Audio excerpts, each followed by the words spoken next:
Un grup cu scop special din Regimentul 8 al Forțelor de Operațiuni Speciale din Ucraina a raportat o operațiune reușită la Kupiansk. În timpul recunoașterii în partea centrală a orașului, operatorii SEOF au detectat un grup de soldați ruși care dețineau poziții într-un supermarket distrus și într-o clădire din apropiere. Conform raportului, acțiunile directe au dus la moartea a 2 soldați și la luarea altor 2 prizonieri. Operațiunea a sprijinit unitățile adiacente în recâștigarea controlului asupra părții centrale a orașului Kupiansk.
На свои не кормят, не ходят, будем без связи. Не идет, Блядь, молчи, все. сука, нахуй ты Не запрыгнул, смотри. Блядь, красавчик что-то, блядь. Фу. Ты начался на актера? Нет. În noaptea de 25 spre 26 ianuarie, unități ale forțelor de apărare ale Ucrainei au atacat infrastructura rafinăriei de petrol Slaviansk-Eco din regiunea Krasnodar a Federației Ruse. Dronele de atac au lovit teritoriul rafinăriei, iar în zona țintă au avut loc explozii. Ого! Conform informațiile preliminare, elemente ale unității principale de rafinare a petrolului au fost avariate. Amploarea pagubelor este în curs de clarificare. Se observă că capacitatea anuală potențială de rafinare a acestei instalații este de peste 4 milioane de tone de petrol. Ого! Această instalație face parte din zona din spate a energiei Rusiei și este implicată în aprovizionarea forțelor armate ale agresorului.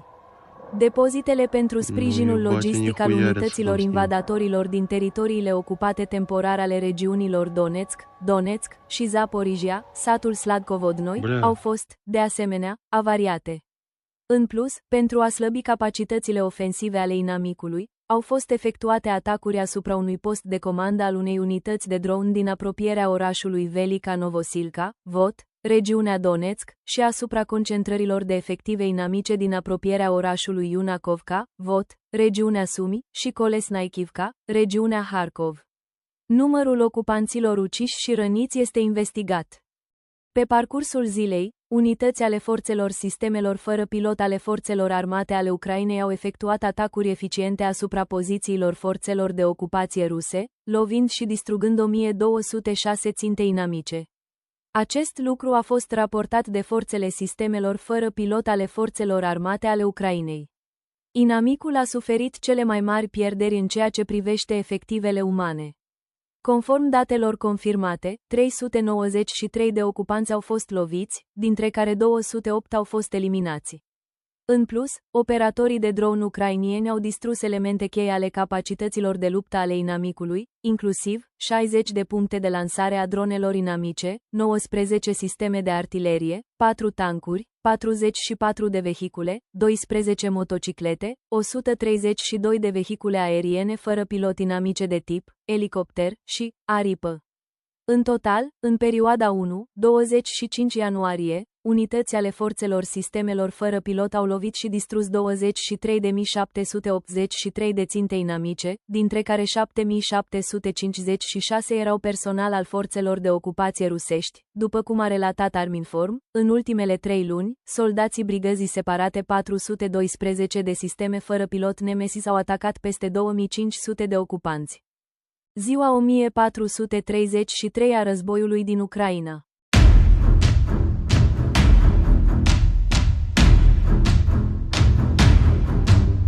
În ultimele 24 de ore, invadatorii ruși au pierdut 1020 de soldați, uciși și răniți. Acest lucru a fost raportat de statul major general al forțelor armate ale Ucrainei pe 26 ianuarie. Pierderile totale în lupta ale inamicului din 24 februarie 2022 până în 26 ianuarie 2026 au fost de aproximativ, personal, aproximativ 1.235.060, plus 1.020, de persoane tancuri, 11.608, plus 3, unități. Vehicule blindate de luptă, 23.951, plus 1, unități. Sisteme de artilerie, 36.644, plus 32, unități. MLRS, 1.626, plus 2, unități. Aviația ucraineană a atacat pozițiile rusești din apropierea orașului Dronivka folosind echipamente standard NATO și bombe GBU-62 JDAMR de fabricație americană.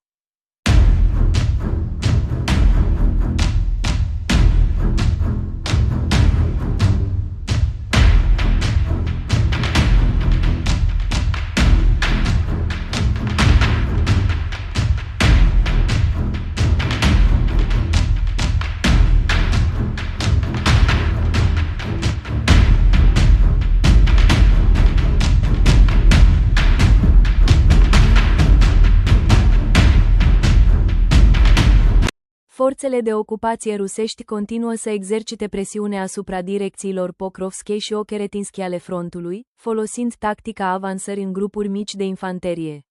Comandantul șef al forțelor armate ale Ucrainei, generalul Oleksandr Sirski, pe rețelele de socializare spune: continuăm să lucrăm în direcțiile Pokrovskei și Ocheretinski, unde inamicul își concentrează principalele eforturi. Situația operațională de aici este complexă. Numai în ultima săptămână, au avut loc aproximativ 400 de ciocniri de luptă în aceste direcții.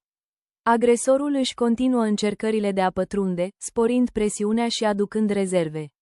Obiectivul nostru principal este de a provoca pierderi maxime inamicului, de a-i distruge rezervele și de a-i reduce treptat potențialul ofensiv.